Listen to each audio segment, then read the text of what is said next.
wa kichwa kilichofungwa. Sema ukombozi wa kichwa kilichofungwa na kuvikata vichwa vya kichawi vilivyoinuka juu ya maisha yako. Sema ukombozi wa kichwa kilichofungwa na kuvikata vichwa vya kichawi vilivyoinuka juu ya maisha yangu. Sema juu ya maisha yangu. Sema amen. Uko tayari kukombolewa? Uko tayari kukata vichwa vya wachawi vilivyoinuka kwenye maisha yako? Sema amen. Nisikilize kwa makini sana. Ninapozungumzia kichwa, kichwa ni utawala. Kichwa kimebeba milango mitano ya fahamu. Ninapozungumzia kichwa na kuzungumzia milango mitano ya fahamu. Sema milango mitano ya fahamu. Amen. Milango mitano ya nini? Ya fahamu. Ambao mlango wa kwanza macho. Sema macho. Sema amina. Mlango wa pili masikio. Mlango wa tatu mdomo, pua, ngozi. Hivi vyote vipo kichwani. Shetani akimiliki kichwa chako amemiliki malango matano ya fahamu zako yanayopeleka taarifa ndani. Kuna roho ambayo shetani anaiachilia ndani ya kichwa ili imiliki kichwa chako. Ikishamiliki kichwa chako hauwezi ukapenya, hauwezi ukafanikiwa, kwa sababu shetani akishamiliki kichwa chako anaanza kukuongoza yeye kwenye vitu ambavyo sivyo. Viko vichwa ambavyo vimebeba hatima kubwa, vipo vichwa ambavyo vimebeba makusudi makubwa, na shetani anavitafuta vichwa hivyo ili avitumie gizani, ili avimiliki, vitawale gizani, vizalishe gizani. Alafu wewe anakuachia kichwa cha nyani, anakuachia kichwa cha fisi, anakuachia kichwa cha nyau. Leo nataka kichwa cha nyau tuking'oe, kichwa cha fisi tuking'oe, kichwa cha mbwa tuking'oe. Sema amen. Haleluya. Kuna wengine wana vichwa vya mbwa. Sema amina. Tunajua tabia ya mbwa tena. Sema amina. Ni kubweka we. Haleluya. Lakini pia mbwa ni uzinzi. Sema amina. Haleluya. Kwa hiyo umepewa roho ya uzinzi lakini yenye sura ya mbwa. Umepewa kichwa cha mbwa ukiwa unatembea. Haleluya. Ukiona sketi inapita, haleluya, unataka ugongwe gari. Yaani wewe unatembea, ukiona mama amevaa kasuruale kakubana, unaangalia hivi. Samani bro. Nini hii? Umemilikiwa na roho ya mbwa. Roho ya uzinzi imiliki kichwa chako. Haleluya. Mwanamke ukiona kifua, wanaita kifua gani cha kisasa hiki? Wanaita nini ile? Six pack. Sema amina. Unaona wanaelewa? Pigie Yesu makofi. Mwanamke akiona kifua cha six pack lazima ageuke. Sema amen. Alafu unaona amefanya ulimi namna hii. Jamani. Unashangaa hii ni nini? Kumbe ni roho imemiliki kichwa chake. Inataka ikupotezee malengo yako, ikupotezee kusudi lako, ikupotezee hatima yako. Haleluya. Baba amenituma nikwambie leo kichwa kitakombolewa. Sema amen. Sema amen. Haleluya. Mpe Yesu makofi ya ushindi. Kuna vichwa vya ndoa vimemilikiwa. Baba ndio kichwa cha ndoa. Sema amina. Mama ndio mlinzi wa hiyo familia. Lakini kichwa cha kanisa huwa kimilikiwi. Kichwa cha kanisa ni Yesu. Piga makofi wewe. Haleluya. Pigia Yesu makofi ya ushindi. Ndoa nyingi zinalia kwa sababu kuna kichwa cha mume wako kimekatwa, kimewekwa kwenye uvungu wa kahaba, kimewekwa ndani ya chupa. Kwenye uvungu wa nani? Maana yake ni miliki ya kahaba, ni mateka kwa kahaba. Hawezi kukumbuka watoto wako, hawezi kukupa hela ya matumizi. Kule nyama zinaenda, huku mnakula dagaa, nakula mlenda. Bwana asifiwe sana. Mnalia, lakini baba anasema sina hela, kumbe hela zinaishia kwenye nyumba ya kahaba, ambaye kahaba huyu kamweka mama kwenye chupa, kamilikiwa uvunguni, ni mateka. Leo kila kahaba kwa jina la Yesu Kristo aliye hai, aliyemweka mmeo kwenye chupa hiyo itavunjika kwa jina la Yesu Kristo aliye hai. Atatoka kwenye uvungu wa kahaba na atakumbuka watoto wake, atawalipia ada. Ninasema njoo, sema njoo. Haleluya. Mwambie mwenzako ukombozi wa kichwa. Kichwa chako lazima leo kikombolewe. Sema amina. Nisikilize. Biblia inasema kwa kitabu kile, kitabu cha Kumbukumbu la Torati. Sema amen. Kumbukumbu la Torati 28:13. Anasema Bwana atakufanya kuwa kichwa wala si mkia. Nawe Kumbukumbu la Torati 28:13. Bwana atakufanya kuwa kichwa wala si mkia, nawe utakuwa juu tu wala huwi chini, utakapo yasikiza maagizo ya Bwana Mungu wako ni kuagizayo hivi leo, kuyaangalia na kuyafanya. Ili uwe kichwa, kuna maagizo unatakiwa uyafuate, maagizo ya Mungu wetu. Ndio maana shetani anawinda hicho kichwa chako ili kisiwe kichwa kibiashara, kisiwe kichwa kindoa, kisiwe kichwa kiuchumi, kisiwe kichwa kikazi, kwa sababu anakuletea vitu mbalimbali kichwani kwenye milango yote mitano ya fahamu, ili kukutoa kwenye utawala wako ambao Mungu anataka uwe. Anasema atakufanya. Kumbe ndugu zangu, kuwa kichwa unafanywa. Unafanyaje? Unafanywa. Mungu anaweza kukufanya ukawa nini? Ukawa kichwa. Haleluya. Kuna mtu ni kichwa cha mtaa kibiashara. Kuna mtu ni kichwa cha wilaya kibiashara. Kuna mtu ni kichwa cha biashara kimataifa. Kuna mtu ni kichwa cha biashara kitaifa. Sasa wewe ni kichwa katika eneo gani? Wewe umeshindwa hata kuwa kichwa tu wa genge la nyanya, wachawi wamemiliki kichwa chako. Mungu amenituma nikwambie, nikurudishe kwenye utawala wako wa kuwa kichwa. Anasema anakufanya kuwa kichwa wala sio mkia. Shetani anapambana wewe akufanye kuwa mkia. Mkia umeangalia chini, yani unatembea huko chini siku zote huko chini. Kataa kuwa mkia kihuduma, kataa kuwa mkia kwenye masomo, kataa kuwa mkia kiuchumi, kataa kuwa mkia kwenye ndoa yako, kataa kuwa mkia katika jina la Yesu. Sema mimi sio mkia. Shetani amewabandikia watu mikia.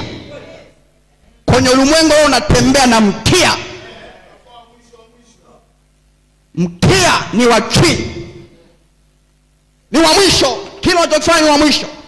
Hauwezi ukashika chochote, hauwezi ukamiliki chochote, kwa sababu shetani amekubandika mkia.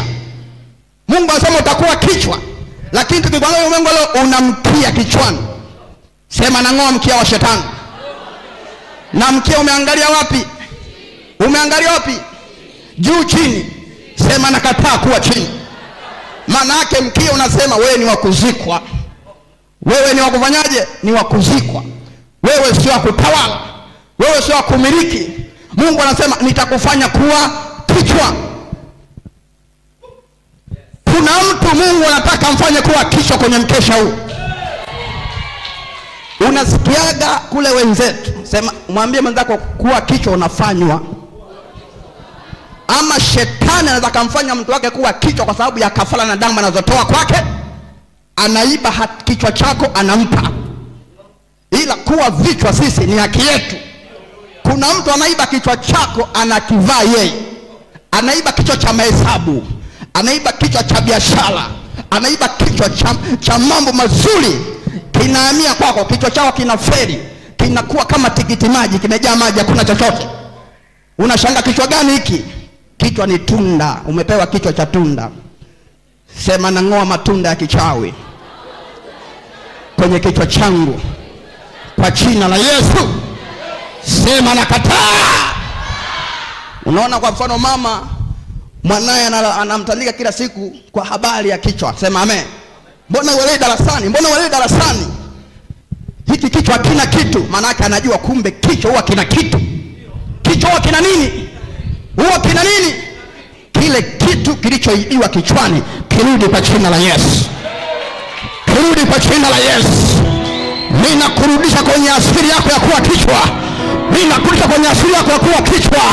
Wewe sio mkia kwa jina la Yesu. Uwe kichwa kibiashara, uwe kichwa kiuchumi, uwe kichwa kindoa, uwe kichwa kihuduma, uwe kichwa cha kimataifa, uwe kichwa kwa jina la Yesu. Pokea uwe kichwa kwa jina la Yesu. Na kutamkia uwe kichwa kwa jina la Yesu. Sema amen. Sikiliza nikwambie, utaona kuna wanawake, sema amen, ambao wamezaa watoto, sema amina, wanakuwa kwenye masomo wanakuwa vichwa kiwilaya. Mwingine mama moja anatangaza mtoto wangu ameongoza mkoa, ni kichwa kwenye mkoa ule. Katoto kanatangazwa ni kichwa cha taifa. Ninakutamkia mama, mtoto wako awe kichwa cha mkoa kielimu, awe kichwa kimkoa kielimu, awe kichwa cha taifa kielimu. Unafikia mtoto huyu, mtoto Mwafrika amefaulu, kaongoza Tanzania nzima, kawa kichwa. Huyo aliongoza Tanzania nzima anaenda kusomeshwa na serikali. Wewe mzazi ulipi hata 100, ulipi hata shilingi. Kwa nini? Serikali wanakabeba wanakapeleka India. Sema India. Mshike mwenzako mkono mwambie mwanao aende India. Awe kichwa. Awachakaze wengine. Sema amen. Nataka mwanao awachakaze watoto wao wanaotumia uganga na uchawi na ushirikina, ila mwanao awe kichwa kiasi kwamba asomeshwe na serikali kwa sababu ya akili yake. Ninatangaza kwa jina la Yesu, mwanao awe kichwa kwa jina la Yesu.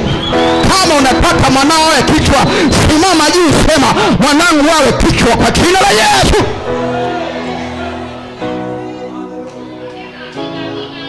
Hivyo wewe unafurahi sana ukisikia watoto mamdogo, sema amina, wa dini ile nyingine, sema amen, wanaongoza darasa. Alafu watoto wa uzao wa Ibrahimu, sema amina, ambao Mungu ametuambia tutakuwa vichwa sio mkia, wao ndio wanakuwa wanashika manyau, sema nyau, sema amina. Tena linyau lile la hivi, sema amen, yenye masikio makubwa, sema amina. Anakuwa sifuri mwanao, lakini wewe ni wa uzao wa Ibrahimu. Pastor anasema sisi ni wa uzao wa Ibrahimu. Kwa nini utoke nje ya ahadi la neno la Mungu? Lazima uwe kichwa. Nasema lazima uwe kichwa. Nasema lazima uwe kichwa.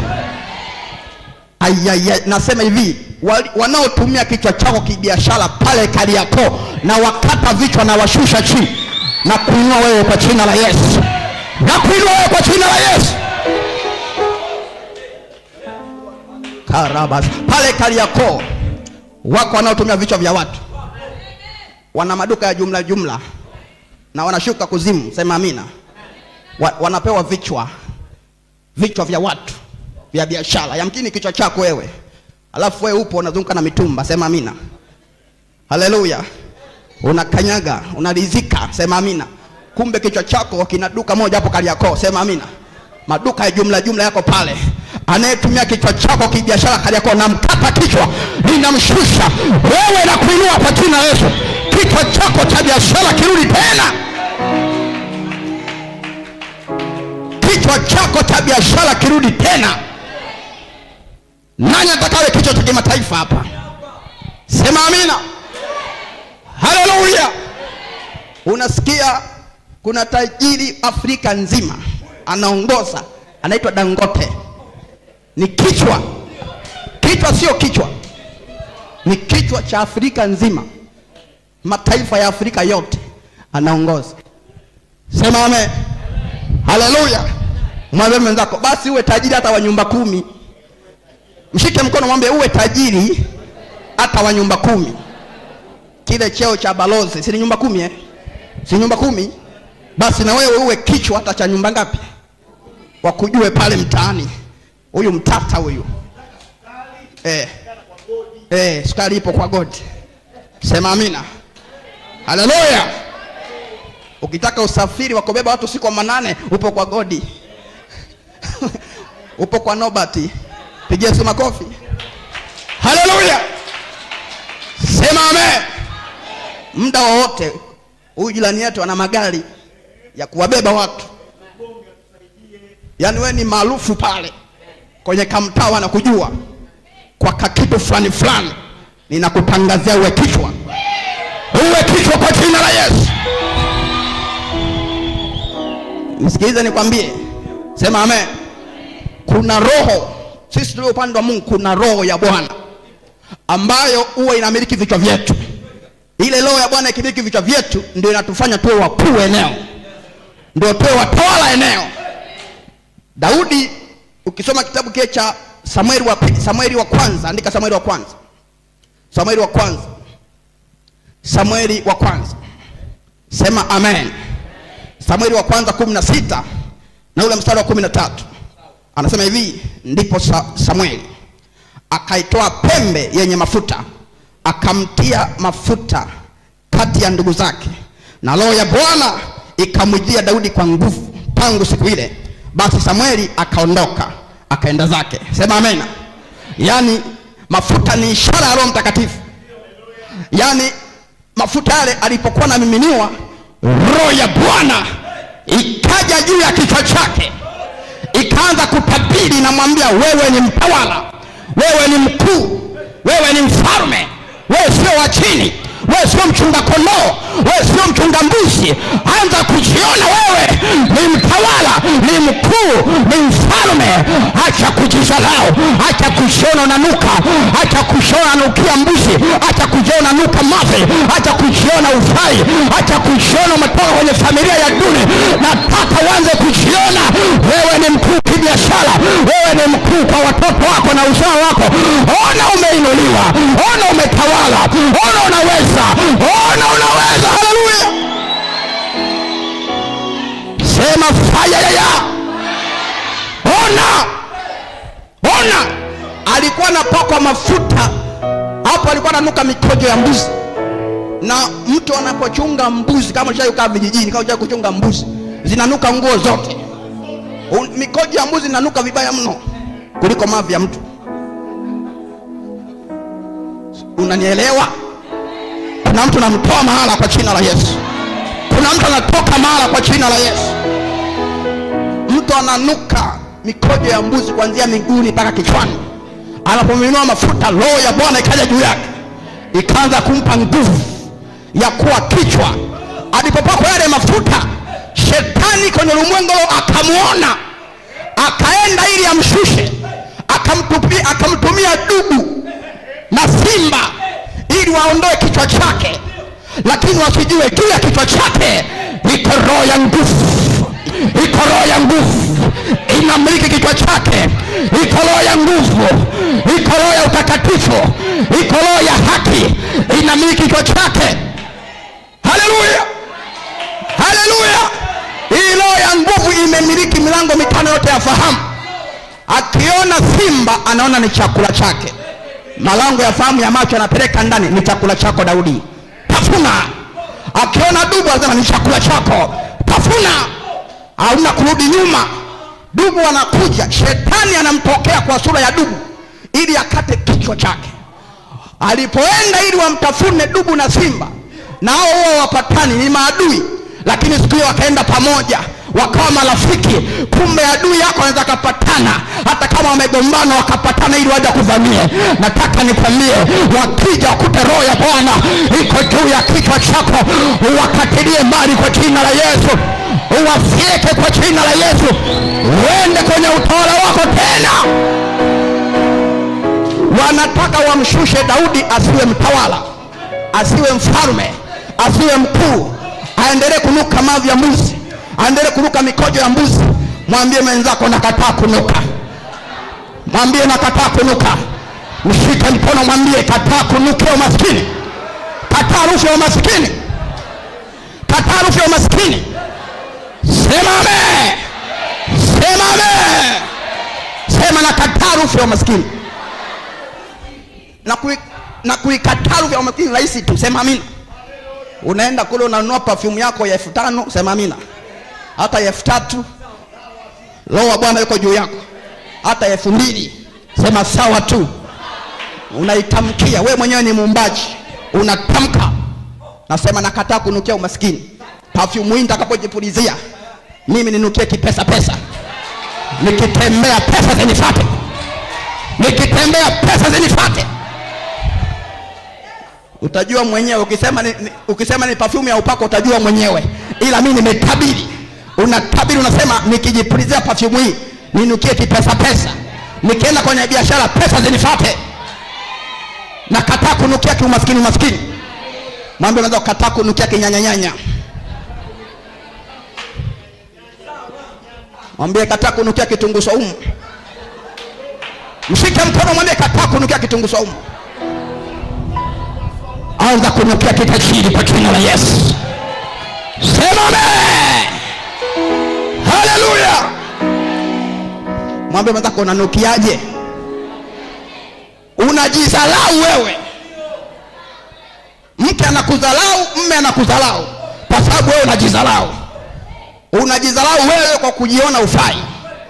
Anza kunukia vizuri. Mshike mwenzako mkono mwambie nukia kindoandoa. Halo, nobody. Nukia kindoandoa. Sema amina. Poki nukia kindoandoa. Sema amina. Sema nakataa. Sema nakataa kwa jina la Yesu. Sema amina. Kuna mtu anaenda mahala hapa. Sema amen. Daudi anasema dubu na simba anachukua kondoo anaweka kwenye kinywa. Daudi anasema ndipo naenda kumpokonya kondoo, alafu ninamwacha, akinifuata ninakabana naye. Daudi anamkaba yule mwanakondoo, anamkaba yule dubu na yule simba. Ile nguvu anaipata wapi? Kwa sababu yeye ni kichwa cha utawala, ni kichwa cha kupisha, ni kichwa cha kumiliki. Pokea kichwa cha kupisha, pokea kichwa cha kutawala, pokea kichwa cha nguvu. Watisha wanaokupisha. Wewe sio wa kutishwa, wewe ni wa kupisha. Wewe sio wa kumilikiwa, wewe ni wa kumiliki. Ila kichwa chako kimemilikiwa na mashetani. Uwe mwoga, uwe mshamba. Usijiamini. Nimetumwa na Bwana nikwambie, ule ujasiri wako, roho ya ujasiri iliyoondolewa kwenye kichwa chako inairudisha, ije kwa nguvu tena kwa jina la Yesu. Pokea roho ya nguvu juu ya kichwa chako. Imeandikwa mtapokea nguvu akisha kuajilia Roho Mtakatifu juu yenu. Sema amen. Kuna mafuta unakanyaga chini ya nyayo. Roho wa Mungu aingili kwenye nyayo. Anatokea juu. Sema juu. Sema juu. Sema juu. Matendo ya Mitume 1:8 anasema mtapokea nguvu akisha kuajilia Roho Mtakatifu juu yenu. Juu yenu. Haleluya. Ukiona ametokea chini ujue ni wa kuzimu. Unatakiwa umfiatue. Ukiona ametokea chini kupanda juu, huyo ametokea malango ya kuzimu. Na mimi Mungu amenituma nimfiatue pepo roho iliyotokea chini kuzimu kuja kumiliki kichwa chako. Leo kichwa chako kitaachiliwa kwa jina la Yesu.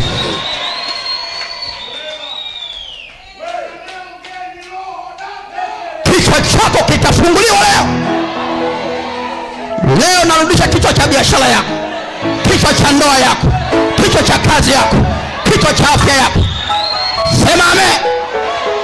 Mwambie mwenzako kichwa chako kina biashara. Mwambie biashara yako ina kichwa. Ndoa yako ina kichwa. Gari lina kichwa. Sema amen. Mwambie kazi ina kichwa.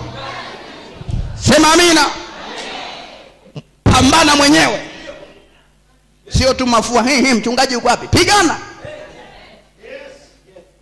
Roho ya Bwana ije juu yako. Kichwa chako kikimilikiwa na roho ya neema, lazima uombe.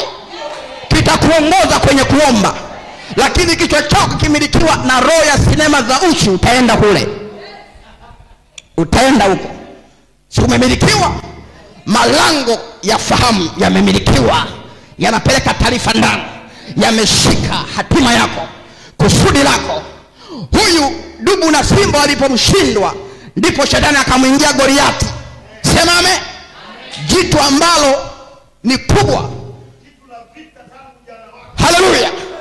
Sema jitu la vita tangu jana wake, ambalo Israeli nzima wamefyanta mkia, wakawa mikia. Wakawa nini? Mikia. Mwambie mwenzako, vitani tunakataa kuwa mikia. Sema amina. Paka mfalme kafyanta. Lakini kijana mmoja tu wa miaka 18, Daudi, aliyeua dubu na simba, akamwambia mfalme, mimi niko tayari kupambana na hili jitu. Mfalme akasema, si katoto kadogo. Akamwambia mfalme, mimi naliua dubu na simba. Alikuwa anakula kondoo baba yangu, nikampokonya kinywani mwake. Aliponilukia nilalue, nikamkata kichwa. Kwa hiyo hata huyu Mfilisti asiyetahiriwa nikamkata kichwa. Yaani hili jamaa ni jitu kubwa, limevaa mabampa ya chuma kilo 80. Sema kilo 80. Mkuki kilo 20. Kiatu kilo 10. Unajua mwenzako hapo. Kofia yake kilo 20. Sema amen. Alafu linatembea kama trekta hivi. Ukienda hapo litakukanyaga. Sema amina. Uamki. Sema amen. Alafu lina miungu yake. Ndio hii miungu yake ndio imemfanya awe kichwa cha kutukana. Kuna watu wamefanya kuwa vichwa kibiashara. Wana fedha, wana utajiri, wanatutukana kwa utajiri wao. Mtu anaendesha gari lake, wewe unatembea kwa miguu, anapita na kumwagia maji pwacha. Anakuonesha dharau, ukome kwa sababu una gari. Mwambie nitakushusha. Mwambie nitakushusha. Sema amina. Pigia Yesu makofi ya ushindi. Sema amen. Yaani shetani akikupa, anakupa na roho ya kiburi inatawala kichwa chako. Anakupa roho ya nini? Ya kutawala kichwa chako. Kama vile mkuu wa Tiro alikuwa amemilikiwa na roho ya shetani iliyokuwa inakaa baharini. Biblia inasema alikuwa na kiburi. Sema amina. Kwa utajiri wake na hekima yake, akawa anajitapa na hekima kuliko Danieli. Yaani Danieli wa Biblia eti anasema unazo akili kuliko Danieli, ninazo akili kuliko Danieli. Yaani kuliko roho ya Mungu maana yake. Maana Danieli si mtumishi wa Mungu. Sema amina. Ndivyo watu waliopewa na shetani wanapomilikiwa vichwa vyao. Sema amina. Wakipata wanapandisha mabega juu. Sema amina.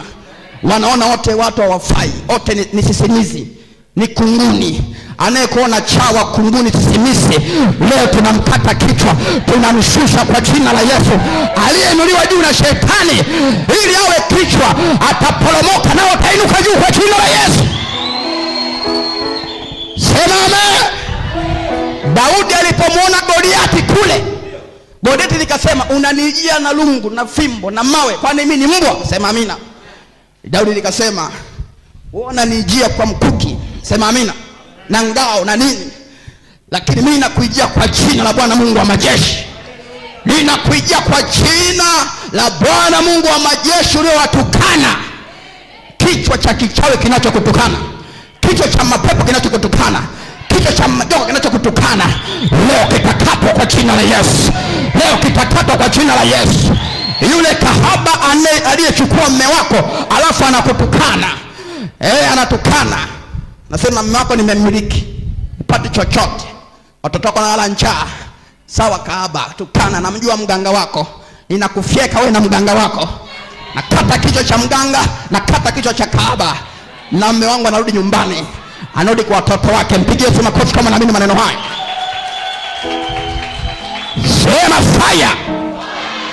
Sema fire. Sema fire. Haleluya. Yaani Daudi sio kwamba ametulia, kinachomsukuma ni ile roho iliyomiliki kichwa chake, iliyotawala kichwa chake. Ulishaona tatizo analikimbilia, mwambie unaweza kukimbia tatizo. Mkimbilie adui yako Goliati. Kuna makona Goliati wanataka wakate kichwa chako. Usiku wa leo ni wa kuwafuata. Wakimbilie, kabiliana nao, wafuate. Mwambie Goliati na kukata kichwa chako. Utainua kichwa chako juu ya Israeli, nitakiinua mimi Daudi. Sema wachawi hamtainua vichwa vyenu juu ya nchi ya Tanzania, kibiashara, kisiasa, kiuchumi, na wafyeka.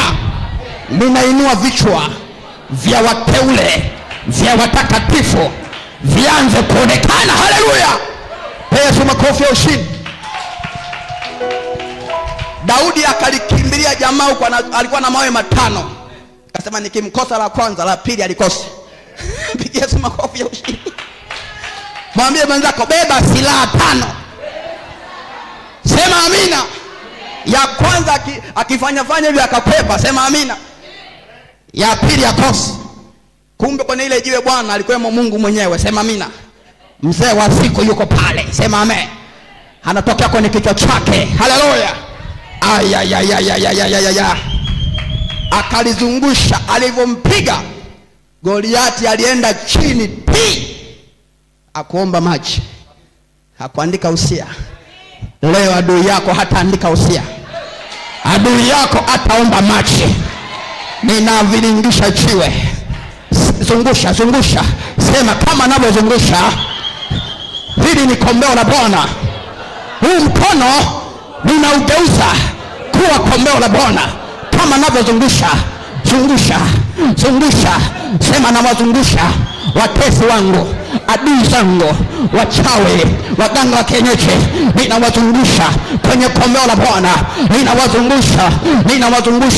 Ninawazungusha kwa magonjwa, nawazungusha kwa mauti, nawazungusha kwa laana, nawazungusha kwa tabu, nawazungusha kwa magonjwa, kwa umasikini, nawazungusha kwa kizunguzungu, nawazungusha kwa degedege, nawazungusha kwa kifafa, na watupa kuzimu. Karabababaria pasaparia baba shekerere, washikwe na kanyamazongo katika jina la Yesu. Roho wa Mungu ananena na wewe. Roho wa Mungu ananena na wewe. Roho wa Mungu ananena na wewe. Ananena na wewe. Adui zako wazungushwe kwenye kombeo la Bwana, wapigwe. Alivyopigwa Daudi akamkimbilia, akaenda akamkata kichwa, alafu kile kichwa akakibeba akakipeleka kwa Sauli. Leo tutakamata kichwa cha adui yako, tutampelekea adui yako. Leo tutampasua. Ukiona panyarodi hapa mjini wako vichwa walio watuma, ukitaka kumpiga panyarodi, piga kichwa. Sema piga kichwa. Kuna kichwa anayewatuma. Ukipiga kichwa uwaoni mjini. Ukipiga anayewatuma uwaoni mjini panyarodi. Alivyopiga Goliati, mkuu wa panyarodi alipoanguka sema amen. Daudi akakata kichwa, alafu mbaya zaidi akakiinua juu. Walipoona panyarodi, majeshi yake walitoka mbio ambao hujawahi kuona. Wakasema tunafuata sikukatwa kichwa, kila mtu ya kwake. Adui zako wakimbie kwa jina la Yesu. Adui zako wakimbie kwa jina la Yesu. Watesi wako wakimbie kwa jina la Yesu. Adui zako wakimbie kwa jina la Yesu. Ninaagiza watesi wako wachomoke kwa jina la Yesu. Kila mtu na njia yake. Sema amen. Alivyompelekea Sauli, sema amina. Sauli atatemeka tu. Bwana mdogo namna gani? Wewe ni kijana wapi? Huko anamjua kabisa.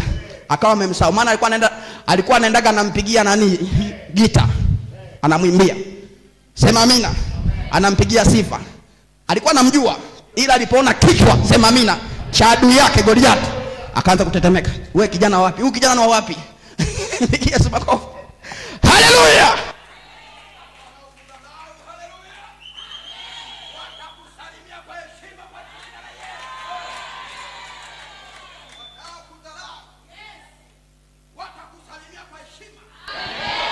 Wanaokudharau watakusalimia kwa heshima. Watakusalimia kwa heshima. Simama juu, sema nitasalimiwa kwa heshima. Sema amina. Hapo ndipo utambulisho wa Daudi ukaanza kuonekana. Hapo unamwona Pastor Amos, utambulisho wako ulianza kuonekana. baada ya kukata vichwa vya watu fulani fulani. Sema amina. Ndipo akaanza kuonekana, mara alikuwa sijui shepherd, sema amina, mara sijui nani, mara sijui nani. Alipoanza kukata vichwa akaanza kupanda ngazi. Alikuwa na cheo cha askofu. Cheo cha askofu kimekuja baadaye sana, baada ya kukata vichwa watu kadhaa. Sema amina. Sema amina. Mara MP, sema amina. Wakikata vichwa anapanda. Leo watakata vichwa. Leo watakata vichwa. Kwenye huduma ili upande lazima umkate kichwa anayekung'onga. Mkate kichwa anayekung'onga. Kate kichwa anayeng'ang'ana wewe ushuke. Kate kichwa chake upande juu. Haleluya. Nisikilize nikwambie. Unapenda niseme? Wapo kina binti wa Herodia, mabinti wa Herode. Kazi yao ni kuomba vichwa vya watu wakuu, vya watu wa makusudi, vya watu wa utawala. Wanaombaga vichwa. Sema amen. Mabinti wa shetani wanaomba vichwa. Na sema amen. Sema amen. Yaani Biblia inasema alitokea mtu ametumwa kutoka kwa Mungu, jina lake ni Yohana Mbatizaji, kwaja kutengeneza njia. Huyu ni kichwa kwaja kutengeneza njia. Ukimwona mtengeneza njia, kula yake huwa ni ya shida, funga yake ni hatari. Anawatengenezea watu njia, anawatengenezea watu njia. Ukimwona bishop wako anaomba na kufunga, anakutengenezea njia ya biashara, anakutengenezea njia ya kazi. Anaweza akafunga siku 7 kavu, anaweza akafunga siku 20, siku 40. Sio anateseka kwa ajili yake, kwa ajili yako wewe. Roho iliyoko juu yake ndio inaomwambia usile usinywe, ndio imemmiliki, inamwongoza kwenye maombi kutengeneza njia ya mama moja zae, kutengeneza njia ya dada mmoja apate mme, kutengeneza njia ya kijana apate mke.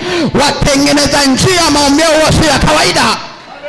Mwambie mwenzako upo mahala sahihi. Kuna kuhani anayetengeneza njia hapa. Leo njia yako itatengenezwa. Ukimwona mtengeneza njia, hata mavazi aliyovaa usimshangae, maana yeye sio mtu wa fashion. Yeye kamilikiwa na Roho ya Bwana. Sema amen. Yeye huwa ongezi mazagazaga. Sema amen. Sema amen. Kamilikiwa na Roho ya Bwana. Roho ya Bwana akimwambia paka wanja anapaka, asipomwambia usipake wanja apaki. Akimwambia piga nyekundu anapiga, akimwambia usipige nyekundu apigi. Kwa hiyo ukimwona mtengeneza njia wa mwanamke apaki wanja, aweki malipstiki, sema amina. Usimshangae. Usimshangae. Yupo kwenye zamu yake, yupo kwenye wakati wake. Sio kwamba ana hela, na hela anaweza kuwa nayo kabisa, lakini unaweza kuona anasuka. Roho ya Bwana imemmiliki, imemfanya kuwa mnaziri wake. Naongea na mtu hapa akini, naongea na mtu akini hapa. Yohana huyu mtengeneza njia anaambiwa asivae suti. Sema amina. Avae ngozi. Walikuwa navaa zamani majoo mazuri ya kitani safi. Sio kwamba fedha alikuwa hana, alikuwa nazo, maana baba yake alikuwa ni kuhani. Tena sio kuwa ni mtoto, kuwa ni mkuu, kama leo ni askofu. Sema amina.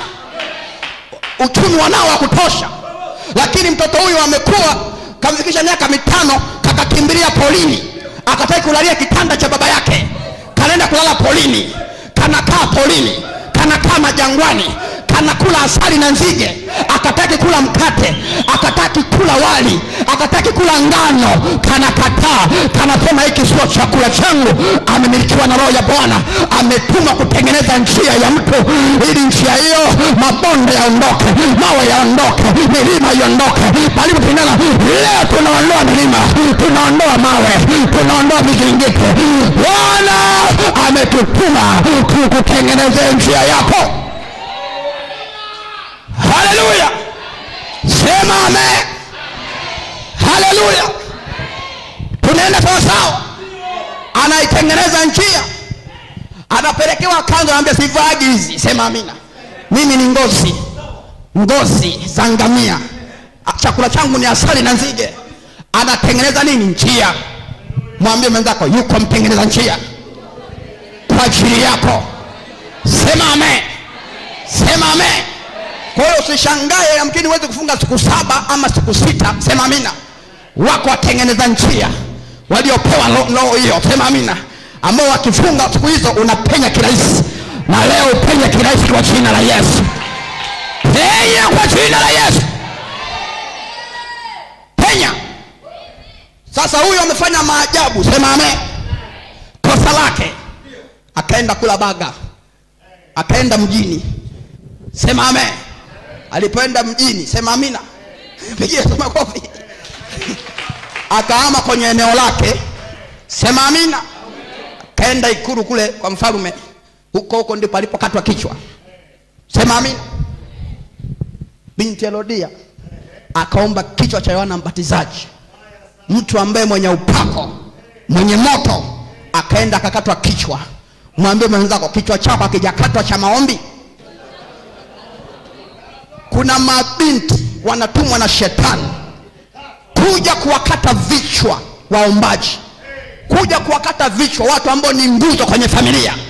Kuna watu wanaomba kichwa chako cha ndoa, kichwa chako cha biashara, ili wakimiliki, wakuondolee utawala wako.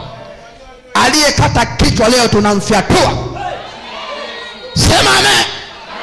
Unamjua Samsoni vizuri, mtu ambaye alikuwa akikupiga ngumi urudi. Kichwani pake roho ya Bwana ilikuwa imemiliki kichwa chake. Muombaji, sema amina, ana nguvu, sio paka aombe. Yani roho wa Mungu amekaaga tu, amekuwa anaambiwa wewe ni mnadhiri wa Mungu. Samsoni aliomba mara hizi tu kwenye Biblia mara 2. Soma Biblia, aliomba mara hizi tu. Alikuwa sio muombaji, kakuwa anahadisiwa. Sema amina. Anahadisiwa, anaambiwa wewe ni mnadhiri wa Mungu. Mungu anakaa juu ya kichwa chako, kamiliki kichwa chako. Sema amina. Halo, akikupiga ngumi unafariki. Yani ile ngumi, sema amina, ile ngumi Yawe yupo pale. Unapigwa teke na Mungu wa Israeli. Pigia Yesu makofi. Haleluya. Akikupiga lile lilikuwa ni jitu lenye miraba 8. Goliati cha mtoto. Yule ndio alikuwa jitu lenye miraba 8. Pigia Yesu makofi. Jitu, sema jitu. Halo. Roho amejaa juu yake kwa nguvu. Anabeba geti kichwani anakimbia. Ambalo geti hilo ni zito. Wafilisti hawajai kulibeba, wanashangaa hili jitu la namna gani? Wakachanganyikiwa. Halo. Aliomba mara ya kwanza, aliwapiga Wafilisti, akasikia kiu sana, akataka afe. Akaomba, Baba, naomba maji. Sema amina. Akalia sana, mwamba ukapasuka, ukatoa maji, akaenda akanywa. Leo na upasua mwamba wako mgumu kwa jina la Yesu Kristo aliye hai. Mwamba ulioshika vitu vyako leo na upasua, upoe baraka zako. Haleluya. Sema amen. Alikuja kuomba mara ya mwisho. Sema amina. Aliponyolewa nywele nguvu zilipoondoka. Mwambie mwenzako, usisubiri kuomba mpaka nguvu ziishe. Methali 24:10 anasema, ukizimia siku ya taabu, nguvu zako ni chache. Methali 24:10. Ukizimia siku ya taabu, nguvu zako ni nini? Ni chache. Utakiwi kuzimia siku ya taabu. Samsoni alipogundua kanyolewa, yani kichwa kimekatwa cha nguvu, cha utawala, roho wa Bwana aliyemiliki kichwa chake amemwacha. Sasa roho ya Dagoni imemiliki kichwani, imemfanya kuwa mkia, hana lolote. Amebaki na aibu Israeli nzima. Alikuwa mkuu Israeli nzima, mpaka katoto kadogo kanamuona anashangaa. Mwambie mwenzako, siku ya mabaya kaa chini ufikiri, sio kukurupuka tu. Fikiria, kwa nini napigwa? Kwa nini ndoa haiendi? Kwa nini biashara haiendi? Kwa nini mume wangu aniachie pesa? Kaa chini, fikiri. Kwa nini siolewi? Fikiri.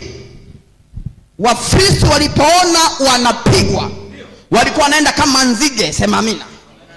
Wanaenda ovyo ovyo, sema amen. Wanaenda kama makuku mableila, wanakimbia, sema amina. Hawajui lolote. Wakakaa chini wakasema tutaisha kwa hili jamaa, tutaisha. Wakakaa chini wakafikiri, wakasema hivi, wakampeleza Samsoni, wakagundua hajaoa, sema amina. Wakasema sasa huyu jamaa hajaoa, tutafute binti mzuri, binti mzuri mlembo, tumuogeshe vizuri, tumuongezee vitu vizuri, sema amen, ili aende ambembeleze kwa sauti nyororo, alafu roho ya Dagoni ingie kwa huyu binti, akodezee uvuvio wa kishetani, ili Samsoni atoboe siri. Mwambie mwenzako, siri zako zinawindwa, siri zako zinawindwa. Wakigundua upo kwenye madhabahu yenye nguvu, wataanza kukufuatilia ili utoe siri. Na huwa wanatumia wanadamu, wanatumia jirani, wanatumia ndugu yako. Kila siku mkesha, kila siku maombi, kila siku pasua. Mwambie kupasua ndio inalipa kwangu, kufyeka ndio inalipa kwangu, kukanyaga ndio inalipa kwangu. Huyo anayekwambia hivyo ndiye anayekuloga, ndiye anayekufunga, ndiye anayekuzuia usiende kwenye baraka zako. Kuna mtu ananielewa hapo? Pokea nguvu katika jina la Yesu. Mimi nakupa mtaji. Pastor Amos huwa anasema nakupa zawadi, nakupa zawadi. Pokea zawadi hiyo. Pokea zawadi hiyo. Sema amina. Wakakaambia kale kadada, tutakupa sadaka. Mwambie mzako, ili ushinde toa sadaka. Sadaka ya kupeleza nguvu. Hiyo inaitwa sadaka kupeleza nguvu ya adui yako. Unanielewa? Sadaka kupeleza nini? Nguvu ya adui yako, ili uijue. Sadaka anatolewa Dagoni. Unanielewa? Lakini wakachukua sadaka, wakamwambia yule binti Delila, ukifanikisha kila mtu atakupa fedha za kutosha. Hiyo ni sadaka kwa Mungu aliyekaa ndani ya Delila. Halo? Alafu walipomkamata Samsoni, walimtolea Dagoni tena sadaka, wakisema Mungu wetu Dagoni ametufanikisha kumpata adui yetu Samsoni. Nataka nikwambie hivi, wanaoshangilia kukushusha chini leo acha wapigwe, leo acha waanguke. Mungu akufanikishe leo kumkamata adui yako kwenye mikono yako, nawe utamtolea Mungu sadaka za shangwe hekaluni mwake. Haleluya! Samsoni amelazwa kwenye miguu ya binti, kwenye mapaja malaini. Amelaza tena kichwa chake cha utawala. Mshike mwenzako mwanamume, mwambie wewe mwanamume, kichwa chao kimelala wapi? Mwanamke, waambieni mwanamume, kichwa chenu kimelala wapi? Sema amen. Kumbe kuna kaaba, kuna mwanamke katumwa na shetani aondoe kichwa chako cha akili, cha biashara, cha mafanikio. Delila amemtuliza hapa Samsoni kwenye kasau kwamba yeye ni mnadhiri wa Mungu. Kasau yeye ni mtu wa agano. Kasau yeye ni mtawala. Anakunwa jamali na kuna mgongo. Kabinti kana kuna mgongo. Sema amina. Sema amina. Kawaga anapandisha kwenye kwapa, anacheka. Jamani Delila, unafanyaje mambo haya jamani? Yao yapo roho ya Mungu ikasaulika. Roho ya shetani kupitia mikono ya Delila ikaanza kupenya kwenye akili, kwenye fahamu, kwenye milango yote ya fahamu ya nani? Ya Samson. Akamiliki zote. Samson anachekacheka kama dhombi tu. Delila. Tayari kaondoka. amejaribu kudanganya alipokuwa anadanganya pale kwa bado hajakunwa sawa sawa. Kadanganya mara ya kwanza, mara ya pili, ukilifunga kwa kamba mpya nguvu zitaisha.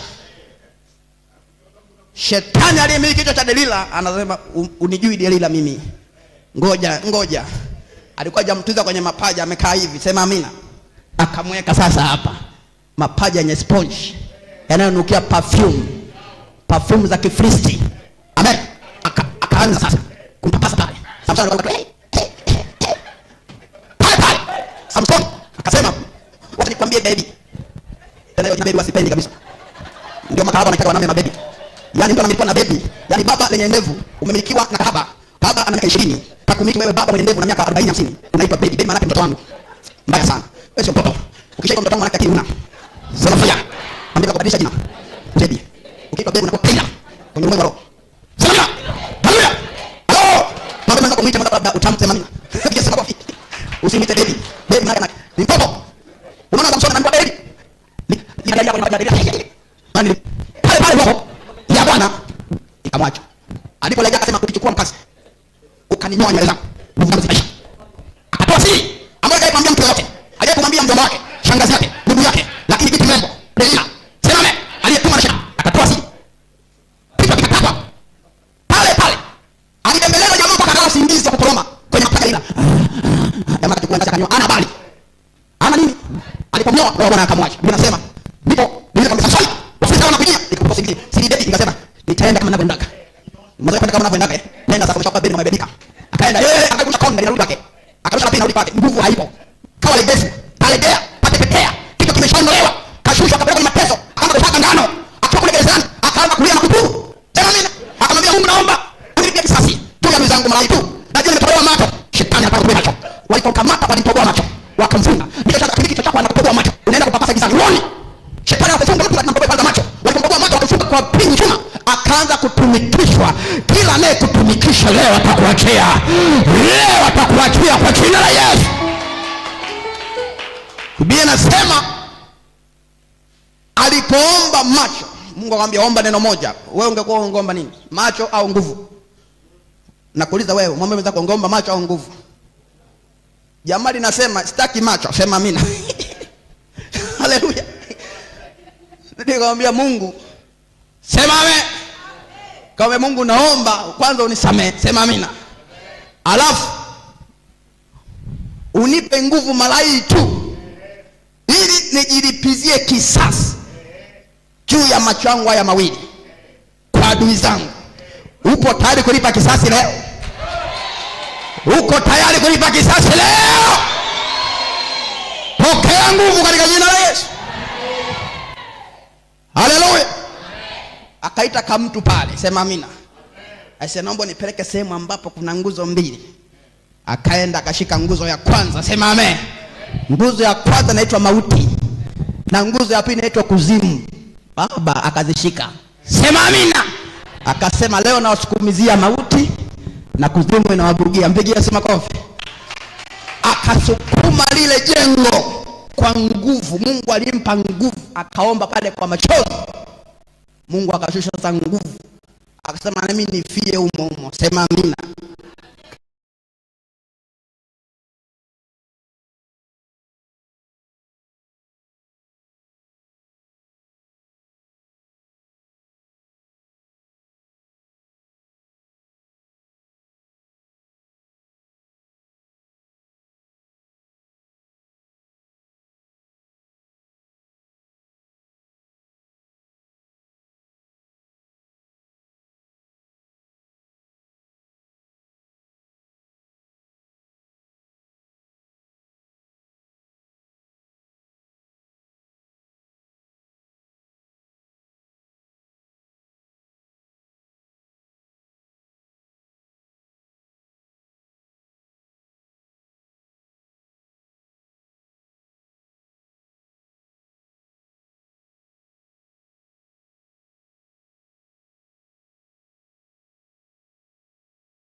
asingesema afia, asingekufa. Sema amen.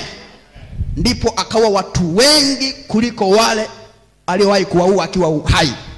Leo natangaza adui zako watakatwa vichwa, adui zako watadondoka kwa jina la Yesu, adui zako wataharibiwa kwa jina la Yesu, watadondoka kama maembe. Haleluya. Alikuja kwangu ananiambia, mchungaji, bwana mimi nakula ugoro. Sema amina. Naingia kanisani nakula ugoro kwenye kanisa la baba yangu MYC. Ameweka ugoro chini. Yaani kama hapa ibadani kuna mtu ana ugoro hapa. Anaitikia hame, uko na anashinda kuitikia vizuri. Kumbe na ugoro chini. Anatafuna ugoro. Sasa nilipokuja kumwombea, akapanda mzimu wa babu yake. Sema amen. Akasema mimi ni babu yake, naitwa Lameki, mimi ndio nimemiliki kichwa chake, awe anakula ugoro. Mimi babu yake nilikuwa nakulaga ugoro, kwa hiyo amerithi jina langu na kuja kujikumbushia duniani kupitia jina langu Lameki.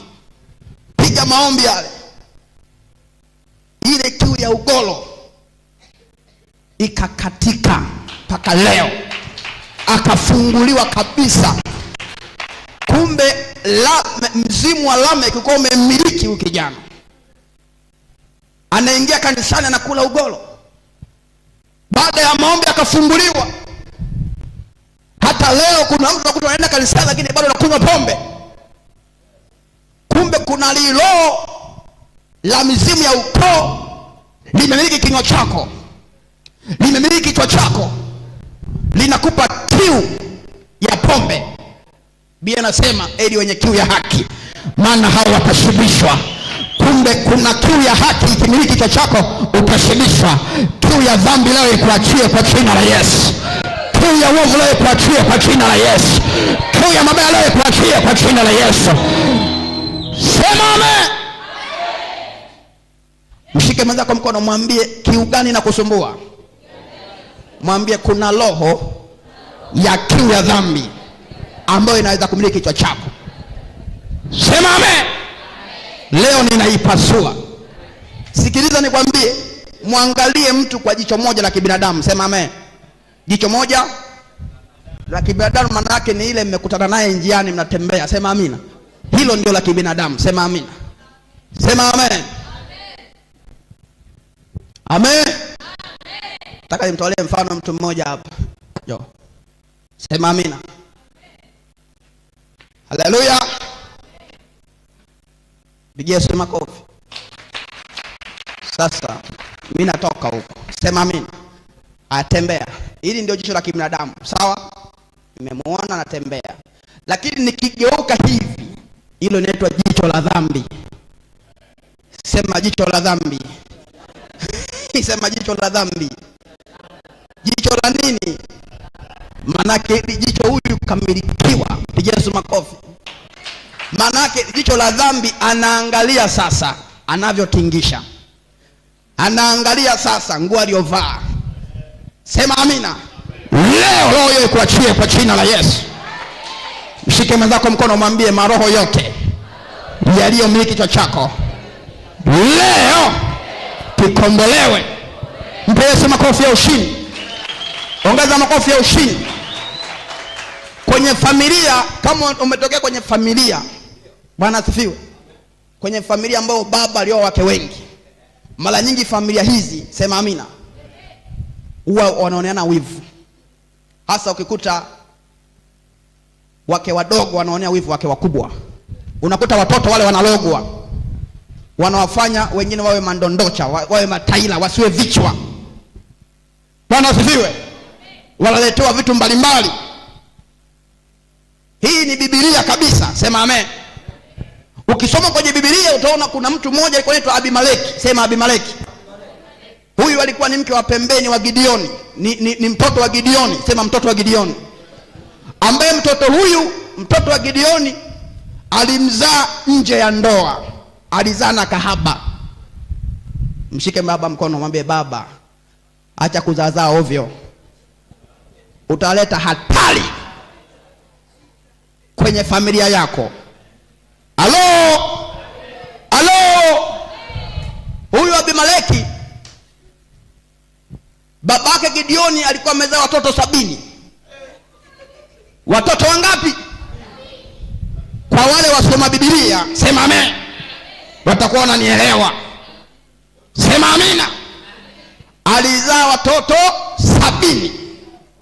Biblia inasema Gideoni alizaa watoto 70 kwa wake aliowatolea mahali, aliowaoa kwa mahali. Sema amen. Bwana asifiwe. Watoto wangapi? Ni dude hilo. Sema amina. Lakini pamoja na kwamba watoto 70 akutosheka. Sema amina. Ndipo akaoa kamke kapembeni, akapalamia kakahaba. Bwana asifiwe sana. Ambao atakatolea mahali sasa. Amina. Alipoenda kwa kale kakahaba akazaa katoto kanaitwa Abimeleki. Katoto wa Abimeleki ni katoto ka hatari sana. Bwana asifiwe. Kalienda, kalipokuwa kakubwa, kakaenda kwa ndugu zake, kakaajiri watu wapuzi. Msema watu wapuzi, wanaitwa mabaladhuri. Hawa mabaladhuri ni watu wapuzi. Abimeleki, mtoto wa nje ya ndoa ya Gideoni, akaenda kuwaua watoto wa Gideoni ambao walikuwa watakuwa watawala, wawe wakuu, wawe watu wa heshima, walisi vipawa vya baba yao. Kaliona hao watoto watakuwa ni hatari, watakuwa ni watoto wakubwa. Kalipoona kakasema lazima niwashushe, nichukue nafasi zao. Kakaenda kakaajiri watu wapuzi, mabaladhuri, walioajiriwa watu wapuzi ili wakuharibie maisha yako. Leo lazima waharibiwe kwa jina la Yesu. Haleluya. Sema amen. Kosa la Gideoni, Mungu umeoa wake wengi kwa mahali, kwa ndoa, lakini bado tena unaenda kwa kahaba. Alipoenda kwa kahaba ambaye jamlibia akazaa toto hatari. Huyu mtoto akaja akaua watoto wake wote 70, akawakata vichwa wote ili wasiwe watawala. Imeandikwa kwenye Biblia. Sina muda wa kutosha, nitakupa tu mstari utaenda kusoma mwenyewe. Sema amen. Akawakata vichwa wote. Alafu alipowakata kichwa akasema mimi najiapisha nitakuwa mfalme. Katika watoto wale kuna mtu alikuwa mfalme. Sema amina. Lakini kakatoa kichwa. Aliye kukata kichwa chako leo tunamkata kwa jina la Yesu. Gideoni watoto wake na mtoto wa nyumba ndogo. Mtoto wa nyumba ndogo aliyologa biashara yako tunampasua leo kwa jina la Yesu. Mtoto wa nyumba ndogo anayekuloga leo apasuke vipande vipande. Yeye na mama yake wapasulia vipande vipande kwa jina la Yesu. Nisikie amen kama unanielewa hapo. Sema amen. Mwambie mwenzako wewe ndio nyumba ndogo nini? Mbona unaitikia kinyonge? Mshike mkono mwanamke mwenzako, mwambie wewe ni nyumba ndogo. Acha kuloga watu. Sema amina. Tunapasuaga sisi wachawi hapa. Na malaika wanaenda, kama uko hapo utapasuliwa. Utafyekwa kwa jina la Yesu. Haleluya. Anayekuloga kwenye familia yenu nyumba ndogo leo anguke. Adui wa nyumba yenu anguke kwa jina la Yesu. Haleluya. Akaenda akawaua wote, akajitangaza kuwa mtawala, akawa mkuu. Yeye ndio akawa mkuu. Pale pale akaanza kuwatesa watu. Mungu anamwangalia tu. Sema amen. Ikafika wakati wake, akaja akachukua kwenda sehemu kupambana. Alipofika kule, Mungu akawa amemtengenezea mtego wa hatari. Mwanamke mmoja akiwa juu gorofani aliachilia jiwe kubwa la kusagia. Sema amina. Sema jiwe kubwa la kusagia. Likamponda kichwa Abimeleki mfalme. Shingo ikavunjika pale pale, akafa. Mungu akasema nimelipia kisasi juu ya mtumishi wangu Gideoni kwa sababu aliua watoto wake. Sema amina. Ninaagiza leo tunaporomosha mawe kutoka mbinguni, ya waponda adui zako, ya wasagesage adui zako, ya waangusha adui zako, ya waponda adui zako, wateketee na kuanguka kwa jina la Yesu. Sema amen. Nataka nikusomea andiko moja nikaombe. Roho ya maombi imeshuka. Uko tayari kwa maombi? Sema amen kama uko tayari kwa maombi. Sema amen kama uko tayari kwa maombi. Pigie Yesu makofi ya ushindi. Hiyo habari ya Gideoni ya Abimeleki najua wewe hujui, nikupe, utaisoma mwenyewe. Sema amina.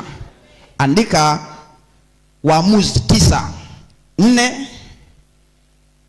Waamuzi 9:4 mpaka 56. Bwana asifiwe sana. Utaisoma hiyo. Utamwona Abimeleki jinsi alivyokufa. Alipondwa kichwa kwa sababu aliua ndugu zake 70. Yeye alikuwa ni mtoto wa nyumba ndogo. Bwana asifiwe sana.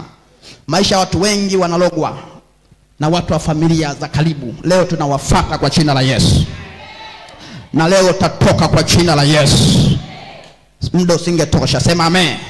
Nataka nikupe andiko moja nikafanya maombi na wewe. Andika Zaburi 18:43 na ule mstari mpaka 45. Zaburi 18:43-45. Biblia inasema hivi: umeniokoa na mashindano ya watu, umenifanya niwe kichwa cha mataifa. Watu nisiowajua walinitumikia kwa kusikia tu habari zangu. Mara wakati wageni walinijia wakinyenyekea.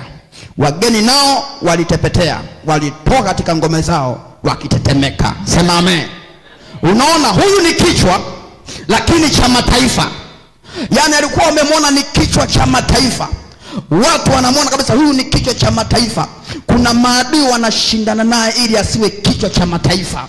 Kuna watu wanashindana wewe usiwe kichwa cha mataifa, kibiashara, kiuchumi, kindoa, kikazi, usijulikane kimataifa. Biblia inasema umeniokoa na mashindano ya watu, umenifanya kuwa kichwa cha mataifa. Leo Mungu akuokoe kwa jina la Yesu, akufanye kuwa kichwa cha mataifa. Watu wasiokujua waanze kukujua. Ukiwa kichwa cha mataifa utaanza kujulikana kibiashara. Uwe kichwa cha mataifa, uanze kujulikana. Wanaoshindana wewe wadondoke kwa jina la Yesu. Kuna mtu hapa ni kichwa cha mataifa kielimu, ni kichwa cha mataifa kindoa, ni kichwa cha mataifa kwa kazi, lakini mizimu anashindana wewe, wachawi wanashindana wewe, waganga wanashindana wewe. Usiwe kichwa cha mataifa. Roho ya ulevi yaachie kichwa chako, roho ya zinaa yaachie kichwa chako, roho ya mapepo yaachie kichwa chako, roho ya ushetani yaachie kichwa chako. Ile roho inayoshindana kichwa chako, roho ya gongo yaachie kichwa chako, kiu ya pombe yaachie kichwa chako. Uwe kichwa cha mataifa. Kumbe wewe ni kichwa cha mataifa. Wametumwa kushindana wewe, usiwe kichwa cha mataifa. Wametumwa kukupunguzia spidi, wametumwa kukupunguzia mwendo. Biblia inasema umeniokoa na mashindano ya watu, umenifanya kuwa kichwa cha mataifa.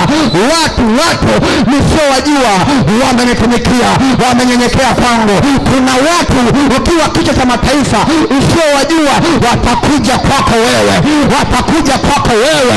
Nasema watakuja kwako wewe, watakuja kwako wewe. Utakuwa kichwa cha mataifa. Leo kichwa chako na kipomoa. Baba amenijia kichwa chako kiwe kichwa cha mataifa. Kama ni genge la nyanya, lipoke upande ngazi sasa.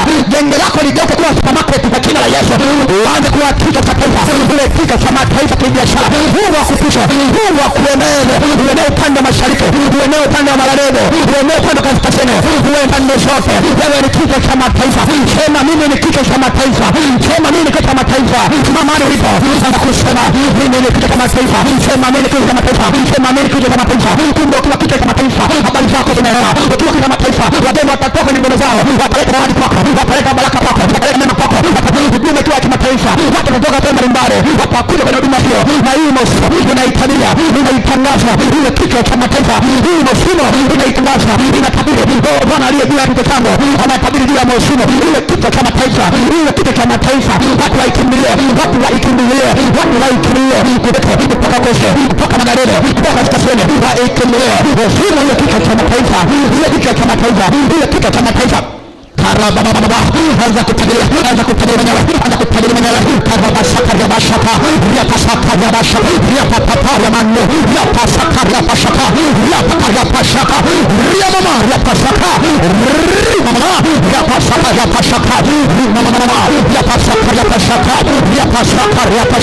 Ninatangaza kuwa kichwa cha mataifa, kuwa kichwa cha mataifa, kuwa kichwa cha mataifa, kuwa kichwa cha mataifa, kuwa kichwa cha mataifa, kuwa kichwa cha mataifa. Bwana niokoe, niokoe na mashindano ya watu, niokoe na mashindano ya watu wanaoshindana mimi, nisiwe kichwa cha mataifa.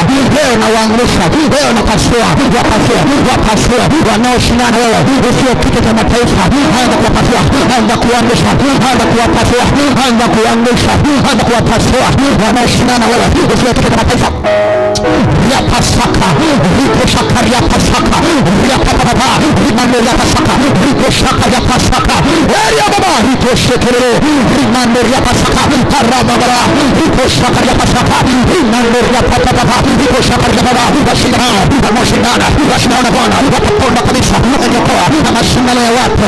Leo inawapasua wanaoshindana na kichwa cha manoyo, na kichwa cha manoyo, na kichwa cha manoyo, inawapasua, inawangusha, napasua, pasua, napasua, pasua, napasua, pasua, napasua, pasua, naangusha, pasua, napinda, pasua, nawateketeza, nawangusha, nawapasua, pasua maisha, usiwe kichwa cha biashara, usiwe kichwa cha ndoa, usiwe kichwa cha uchumi, wapasua, wapasua, wapasua, wapasua, wapasua, wapasua, wapasua, inawapasua, inawapasua wale wachawi, wale mashetani, wale mapepo wanaoshindana wewe.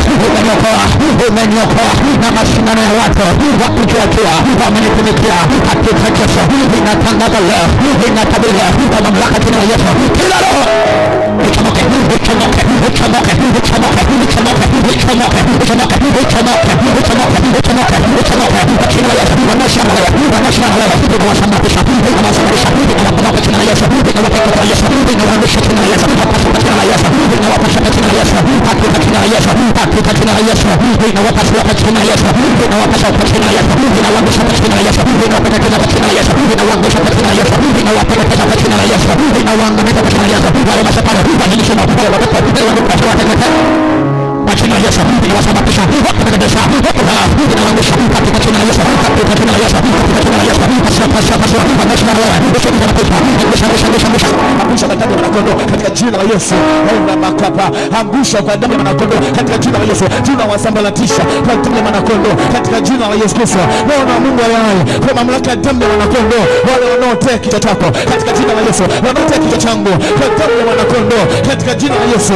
Majeshi ya vivi yao kwa damu ya mwanakondoo katika jina la Yesu. Tunawasambaratisha, tunawasambaratisha, tunawasambaratisha, tunawasambaratisha kwa damu ya mwanakondoo katika jina la Yesu Kristo. Leo na Mungu aliye kwa mamlaka ya damu ya mwanakondoo, tunawafyeka, tunawafyeka, tunawafyeka, tunawafyeka, tunawafyeka, tunawafyeka, tunawafyeka kwa damu ya mwanakondoo katika jina la Yesu Kristo. Leo na Mungu aliye kwa mamlaka ya damu ya mwanakondoo, wale wote katika jina la Yesu Kristo. Leo na Mungu aliye kwa mamlaka ya damu ya mwanakondoo, wanaovizia kichwa changu katika jina la Yesu Kristo. Leo na Mungu aliye tunawasambaratisha kwa damu ya mwanakondoo, kwa damu ya mwanakondoo, kwa damu ya mwanakondoo, kwa damu ya mwanakondoo, kwa damu ya mwanakondoo, tunawasambaratisha, tunawasambaratisha, tunawasambaratisha wachawi kwa damu ya mwanakondoo, tunasambaratisha kwa damu ya mwanakondoo katika jina la Yesu Kristo. Leo na Mungu aliye kwa mamlaka ya damu ya mwanakondoo, tunawafyeka, tunawafyeka, tunawafyeka, tunawafyeka, tunawafyeka kwa damu ya mwanakondoo.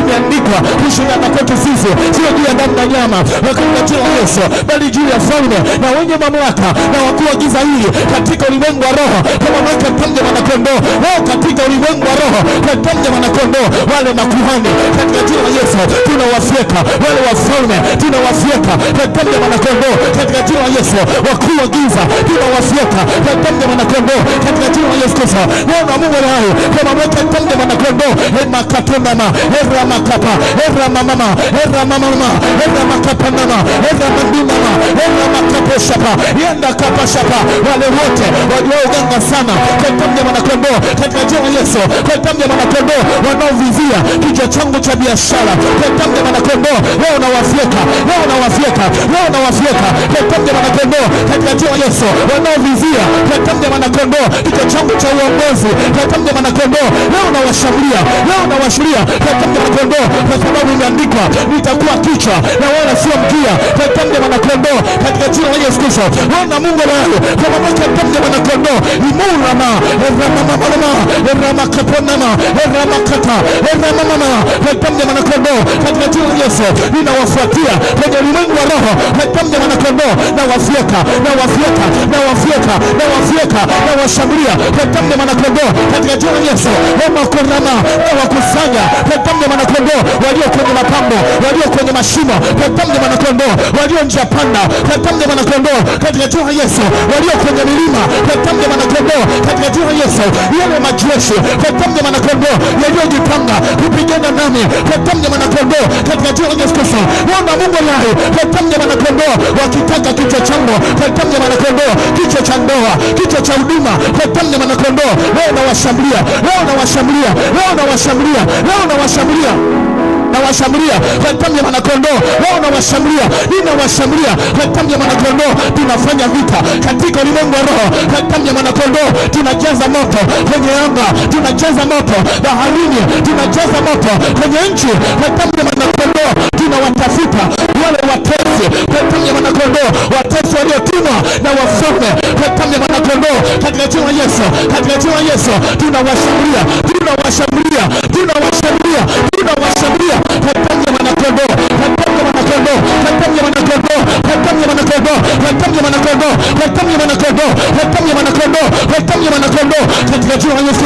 Bwana Mungu hai, kwa mamlaka ya damu ya mwanakondoo, ikiwa Bwana katika jina la Yesu amekuweka kichwa damu ya mwanakondoo katika jina la Yesu. Bwana Mungu hai, damu ya mwanakondoo katika kila eneo, damu ya mwanakondoo leo tunawafyeka, leo tunawashambulia, damu ya mwanakondoo, damu ya mwanakondoo, damu ya mwanakondoo, damu ya mwanakondoo, damu ya mwanakondoo, damu ya mwanakondoo, damu ya mwanakondoo, imakapanama eramandonama eramandonama eramamamama eramakapanama eramandonama kapa eramandonama eramandonama kapa eramandonama kapanama eramakapanama. Omba kwa damu ya mwanakondoo. Wewe ni kichwa kwenye familia kwa damu ya mwanakondoo, lakini vita inainuka kwa damu ya mwanakondoo katika jina la Yesu, kwa damu ya mwanakondoo eramamamama eramakapanama. Mwanamke aliyekishwa kwa familia kwa damu ya mwanakondoo katika jina la Yesu, imeinuka vita ya uzao, imeinuka vita ya kupata, imeinuka vita kukataliwa kwa damu ya mwanakondoo katika jina la Yesu. Tunazishambulia hizo roho kwa damu ya mwanakondoo katika jina la Yesu, katika jina la Yesu. Tunamimina moto, tunatumia moto kwa damu ya mwanakondoo, achia kwa jina la Yesu.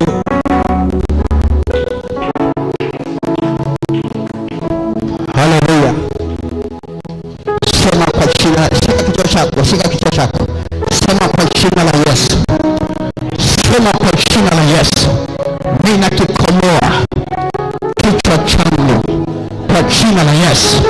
Ninakata kamba iliyofunga kichwa changu, nakata kamba iliyofunga kichwa changu ili nisiwe mkuu, ili nisiwe mtawala kwa jina la Yesu. Ninakata kamba iliyofunga kichwa changu, nakata kamba iliyofunga kichwa changu. Kila roho iliyomiliki kichwa changu leo najitenga nayo kwa jina la Yesu, kwa jina la Yesu. Yule nyoka aliyekuja kwenye kichwa changu akakugusa, ninamkata leo. Yule nyoka aliyeweka kichwa chake juu ya kichwa changu leo ninamkata kichwa chake kwa jina la Yesu. Roho ya nyoka uliyomiliki kichwa changu, roho ya nyoka, achia kichwa changu, achia kichwa changu, achia kichwa cha familia yangu, achia kichwa cha watoto wangu, achia kichwa cha biashara, achia kichwa cha elimu, achia kichwa cha kazi, achia kichwa cha huduma leo na kukata kichwa. Ewe shetani, ewe roho ya nyoka, ewe roho ya mizimu, ewe roho ya mapepo uliyomiliki kichwa changu leo na kukata kichwa kwa jina la Yesu. Achia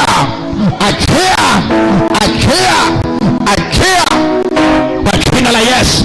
Uliyeshika nywele ukamiliki kichwa changu, uliyeninyoa usiku ukaondoka na kichwa changu, ewe mchawi, ewe mzimu, ewe pepo uliyekamata nywele zangu, uliyekamata nywele zangu, uliyekamata nywele zangu, uliyekamata nywele zangu, uliyeshika nywele zangu.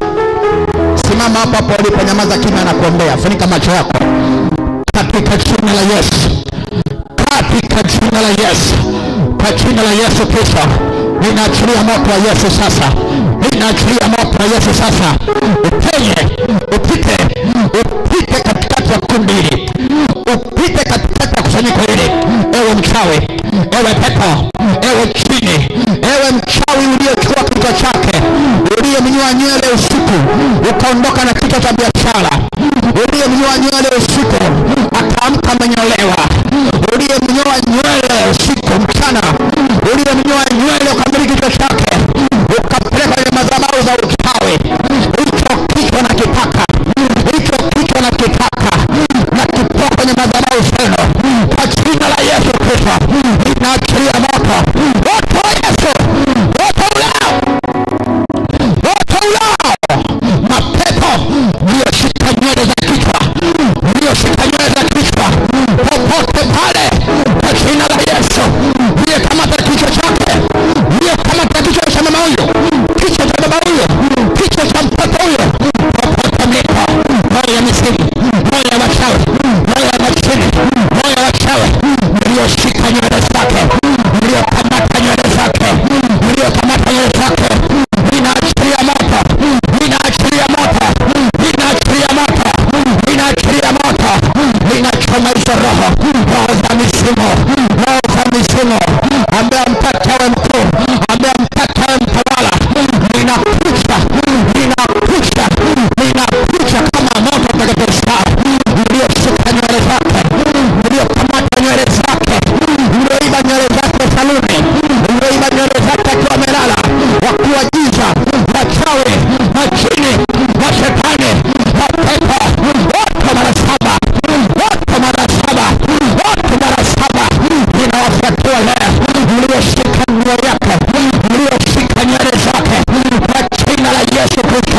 Uchawi wa nywele, uchawi wa nguo, uchawi wa nguo, mliokamata nguo ya ndani, mliokamata nguo ya nje kwa jina la Yesu Kristo, ninaamuru kwa damu ya kondoo, wote mara saba, wote mara saba, wote mara saba, wote mara saba.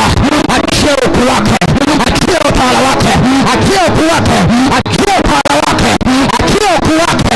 Ninawaponda, ninawasaga saga teketeke, ninakunyang'anya utawala wake, ninakunyang'anya ukuu wake kwa mamlaka ya jina la Yesu. Roho ya uchawi, roho ya ukanga, inasambaza moto kila mahala, inasambaza moto kila mahala. Uliyekamata nywele yake, uliyekamata nguo zake kwa jina la Yesu, wachawi wote mara saba, wote mara saba. Achia utawala yake, achia ukuu wake, achia malango yake ya fahamu uliyoyamiliki. Roho za mishimo, roho za miungu, roho za uchawi, roho za ukanga, mliokamata nywele, mliokamata nguo, inasambaza moto, inasambaza moto, inasambaza moto, inasambaza moto. Achia kwa jina la Yesu, achia utawala wake, achia kwa jina la Yesu. Mlioshika moto ya utawala, moto ya kichwa kwa jina la Yesu Kristo, wote mara saba. Uliyemweka kwenye chungu, uliyemweka kwenye chupa, uliyemfunika kichwa chake kwa chungu cha kichawi, uliyemfunika kichwa chake kwa chungu cha kichawi, na kipasua hicho chungu, na kipasua hicho chungu, na kipasua hicho chungu, na pasua hicho kibuyu, na pasua hicho kibuyu, na pasua hicho kibuyu. Inasambaza moto mara saba, wote mara saba, wote mara saba. Kwenye chungu, navunja hicho chungu, navunja hiyo chupa, inakutoa kwa jina la Yesu, nakutoa kwa jina la Yesu. Achia kwa kondoo, achia kwa kondoo, achia kwa kondoo, achia kwa kondoo. Inamtoa kwenye chungu cha kichawi, inamtoa kwenye kibuyu cha kichawi, inamtoa kwa kondoo, na patua ile chupa, upanga wa moto, na sambaza kile kichwa kilichowekwa kwenye chungu, kilichowekwa kwenye beseni, kilichowekwa kwenye kioo cha kichawi. Leo nakitoa, ninapasua kwa kondoo, na choma hizo roho, na choma hizo roho Choma choma, choma choma, mwachia katawale, mwachia kae mkuu, mwachia kae mkuu. Kuwa mkuu ni lazima, kuwa mpana ni lazima. Ewe roho ya bibi, roho ya misimu, roho ya wachawi, roho ya uganga, roho ya misimu, ndiyo miliki, ndiyo mtawala asiye mkuu. Kuwa mkuu ni lazima. Achia kwa jina la Yesu, achia kutoka kwa ndoa. Inateketeza kwa moto ile nguo inayomakisha, ile nguo inayomakisha, ule uchawi unaomakisha kwa waganga. Inachoma moto, inachoma moto. Ulioshika nguo yako, nguo ya ndani, ulioshika nguo hizo, ulioshika nywele, ulioshika nyayo, ulioshika kadogo mate yako, ili kufunga pala wako, ili kufunga malango ya dhahabu. Leo ninayafungua kwa jina la Yesu. Inatangaza ukombozi kwa mamlaka ya jina la Yesu. Wote mara 7, wote mara 7. Ninamtoa alipopandwa, ninamtoa alipopandwa kwa jina la Yesu. Namtoa nyayo zake alipopandwa kusudi, alipopandwa jangwani, alipopandwa nyikani. Leo ninamtoa toka kwa Yesu, toka nyikani na kung'oa ulipopandwa, ulipopandwa nyikani, ulipopandwa kwenye jangwa la mateso. Wote mara 7, wote mara 7, wote mara 7, wote mara 7, wote mara 7. Ulioshika nyayo zake, wote mara 7. Achia, achia, achia, achia, achia, achia, achia, achia. Ninamtoa kwenye jangwa, ninamtoa kwenye jangwa. Ulipopanda kwenye nyika, ili asiye mkuu, ninaachilia moto, nasambaza moto chini ya nyayo, moto chini ya nyayo, moto chini ya nyayo. Uliyemfunga asiye mkuu, uliyeshika nyayo zake asiye mkuu, asiye kichwa, leo ninawapindua. Chomoka, chomoka, chomoka, chomoka laka, alaka, laka, laka. Izimi chomoka, uchawi chomoka. Achia nyayo, achia nyayo, achia nyayo. Namuua jangwani, namuua gizani, namuua baharini, namuua shimoni, namuua kwenye mapando yenu, namuua kwenye makaburi yenu. Ninapasua, ninamtoa mlipompanda ili ashuke, mlipompanda ili arudi nyuma. Ninapasua, haipai miguu, haipai miguu. Ninapasua, ninapasua, ninapasua, ninapasua, ninapasua hiyo roho ya nyoka. Achia, achia, achia, achia, achia, achia, achia, achia hiyo roho ya nyoka, hiyo roho ya nyoka uliyomiliki. Wachie, wachie, alaka, alaka, alaka, alaka, alaka, alaka, alaka, alaka, alaka, roho ya nyoka uliyomiliki. Alaka, alaka, alaka, achia miguu, alaka, alaka, alaka, roho ya nyoka, alaka, alaka. Pigwa, namtoa, ninamtoa, ninamtoa.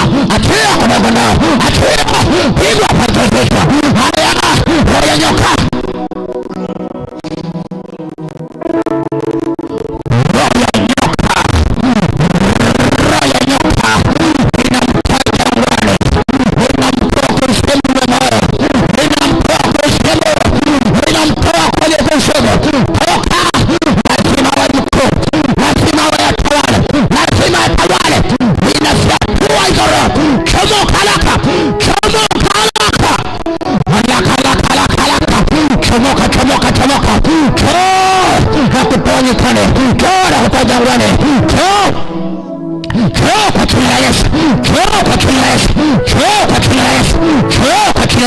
na kupasua joka. Hautamiliki huyo. Na kata kichwa chako, na kukata kichwa, na kuchinja, na kukata kichwa, na kuchinja, na kukata kichwa, na kuchinja. Kuanzia leo usiishi kufa doe, kufa pepo kwa jina la Yesu. Ninatangaza kwa mamlaka jina la Yesu, kwa mamlaka jina la Yesu, kwa mamlaka jina la Yesu, kwa mamlaka jina la Yesu. Achia maisha yake, achia maisha yake. Ulioshika nyayo, ulioshika nywele, ulioshika hatima yake. Ninakuja ulimwengu roho, ninakuja kwenye makondo yenu. Mlipomweka, mlipomwinamisha kwenye mashimo ya kichawi, mlipomweka kwenye mapango, kwenye majaruba, mlipomweka kwenye mashamba, mnapomtumikisha, leo ninachoma hizo nywele, ninachoma hizo nywele, ninachoma hizo nywele. Ulizokamata hizo nywele, hizo nywele, ulizozifunga hizo nywele, ulizozifunga mafundo ya kichawi, ninamimina moto wote mara 7. Uliyemwijia ndotoni ukakwangua akili yake, akili ya biashara, akili ya uchumi, ukaondoka nayo. Leo ninakuamuru, achia, achia, achia, achia, achia, achia, achia, achia, achia, achia, achia, kuletea, inakunyang'anya mtoyo, na kunyang'anya kichwa chako, na kunyang'anya utawala wake, na kunyang'anya utawala wake, na kunyang'anya heshima yake. Achia, yeye ni mkuu, yeye ni mtawala. Namuua kwenye jangwa, namuua kwenye ukame, namuua kwenye mateso. Mwachie, mwachie, mwachie. Achia malango yake ya fahamu, achia malango yake ya fahamu, achia malango yake ya fahamu. Inakukamata wewe roho chafu, wewe roho ya mizimu, wewe roho ya nyoka, wewe roho ya kuzimu. Teketea wote mara saba, wote mara saba, wote mara saba. Inakuapisha, inakuapisha, inakuapisha. Kusanya, kusanya. Haya, ngoa, ngoa, ngoa, ngoa, ngoa. Ngoa kichwa chako bandia haraka. Chukua kichwa chako bandia haraka. Chukua kichwa chako bandia haraka. Chukua kichwa chako bandia. Chukua hicho kichwa bandia. Chukua hilo fuvu lako. Chukua fuvu, chukua fuvu. Hilo fuvu liombarisha. Chukua fuvu lako. Chukua fuvu. Chukua kichwa cha marehemu. Chukua kichwa cha waliokufa. Na kuagiza, chukua kichwa chako haraka. Weka kichwa chako. Na kinoa hicho kichwa. Na kinoa hicho kichwa. Na kinoa hicho kichwa. Na kinoa hicho kichwa. Kichwa cha wafu. Kichwa cha waliokufa. Kwa mamlaka ya jina la Yesu. Kila pando, sorry, pando la Mungu mbinguni. Hilo litangolewa. Linang'oa mapando. Linang'oa mapando. Linang'oa mapando. Linang'oa mapando. Linang'oa mapando. Linang'oa mapando. Hata tumbuka na vichwa tena. Hata tumbuka na vichwa vyenda kisawa. Hata vingiza tena. Hata sumbuka tena. Hata sumbuka tena. Leo na kuamuru achia. Leo na kuamuru achia. Achia, machia na moyo. Achia mlango yake fahamu. Achia mlango yake fahamu. Achia mlango yake fahamu. Unamtegea sikio la kiroho ili awasikilize nyinyi. Kwa mamlaka ya jina la Yesu ninamnyang'anya. Ninawanyang'anya masikio yake ya kiroho. Anatakiwa msikie Mungu. Ninawanyang'anya masikio yake ya kiroho. Hata wasikilize nyinyi mizimu. Hata wasikilize nyinyi mashetani. Hata sauti zote. Achia kwa jina la Yesu. Ninawang'oa. Ninawang'oa ndani yako. Hivyo mpaka kufa. Na wakaba. Na wakaba. Na wakaba kwa moto wa Yesu. Na wakaba kwa moto wa Yesu. Na wakaba kwa moto wa Yesu. Na wakaba kwa jina la Yesu. Na wakaba kwa jina la Yesu. Na wakaba kwa jina la Yesu. Na wakaba nyuma. Na wakaba mbele. Na wakaba shingo. Na wakaba mpaka kufa. Usimwache na ndoto kuishi. Kufa kwa jina la Yesu. Kufa, kufa. Ninampaka kwa jina lake. Namwita njoo. Nampandisha kutoka kuzimu. Njoo. Namwita kwa jina lake. Njoo na upana wako. Njoo kwa jina la Kristo. Njoo na ukoo wako. Njoo. Haya, moja, mbili, tatu. Kufa na wakaba wachawi. Kufa wachawi. Kufa majini. Kufa mizimu. Kufa na kata vitu vyenu. Hamtaonekana kuanzia leo juu ya maisha yako. Upanga machinga upite juu ya shingo zenu. Kufa kwa jina la Yesu. Kufa mfishi. Kufa mfishi ndani yake. Kufa mfishi ndani yake. Ninamwita kwa jina lake. Njoo. Njoo. Njoo. Njoo na akili yako. Njoo na ufahamu wako. Namwita kwa jina lake. Namwita. Njoo kwa jina la Yesu. Njoo. Sema asante Yesu. Sema asante Yesu. Sema asante Yesu. Sema asante Yesu. Sema asante Yesu. Sema asante Yesu. Achia kinywa chake. Achia utawala wake. Achia lango lake la kinywa. Achia lango lake la ufahamu la kinywa. Kwa jina la Yesu. Asante Roho wa Mungu kwa ufunguzi wa maisha yake. Kuanzia sasa hatashuka chini kuzimu. Kwa jina la Yesu. Pokea ukuu wako. Pokea utawala wako. Uwe hai kwa jina la Yesu. Watama mwana kondoo, mashetani, mapepo, achia utawala wake, achia kusudi lake, achia heshima yake, achia kwa mwana kondoo. Ninawanyang'anya ukuu wake, ninawanyang'anya utawala wake. Ulioshika nywele, ulioshika kucha, ulioshika nyayo, ulioshika nguo, kwa jina la Yesu. Enyi wachawi, uliochukua kucha, uliochukua nywele, uliochukua nyayo, nguo zake ulizozipoteza, ulizozichukua, ninatuma moto. Ulioiba kichwa chake kupitia nguo, kupitia nywele, kupitia kucha, kupitia nyayo, unaiba malango yake ya fahamu, kwa jina la Yesu. Umeiba masikio yake, umeiba macho yake, umeiba pua zake, umeiba kinywa chake, umeiba ukuu wake, umeiba heshima yake, na wafuata leo na panga za moto, na kata vichwa vyenu, na kata vichwa vyenu, na kata vichwa vyenu, na kata vichwa vyenu. Mwachie. Ninamtoa kwenye ile jangwa, namtoa kwenye ile nyika, namtoa gizani, namtoa shimoni, namtoa kwenye makaburi yenu, namtoa kwa wafu. Njoo kwa jina la Yesu. Njoo haraka na kuita kwa jina lako. Waliomiliki kichwa chako ninawapasua vipande, waliofunga kichwa chako kwa kamba, na kata hizo kamba, na kata kamba nyekundu, na kata kamba nyekundu. Pokea ukombozi. Pona kwa jina la Yesu, pona kwa jina la Yesu, pona kwa jina la Yesu. Kuanzia sasa na kutoa nyikani, na vunja chungu, na vunja chupa, na vunja kibuyu, na kutoa ndani ya kibuyu hicho kibuyu, nakipasua toka ndani ya kibuyu. Achia kuanzia leo maumivu ya kichwa hataona tena. Napasua hicho kibuyu na kutoa ndani ya kibuyu, na kurudishia heshima yako. Njoo kwa jina la Yesu, njoo kwa jina la Yesu, njoo kwa jina la Yesu, njoo kwa jina la Yesu, njoo kwa jina la Yesu, njoo kwa damu ya kondoo. Pokea ukombozi, pokea ukombozi, pokea ukombozi.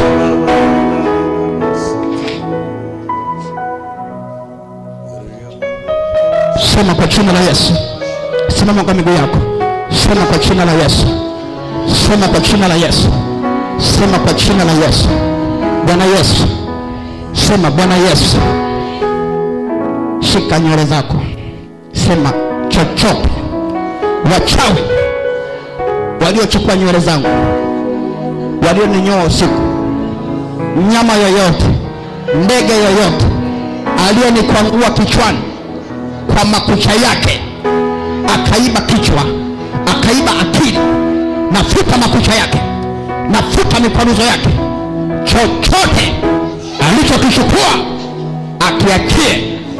Imeandikwa, yule mwokaji akaota ndoto, akaona ndege wanakula juu ya ungo wa kichwa chake.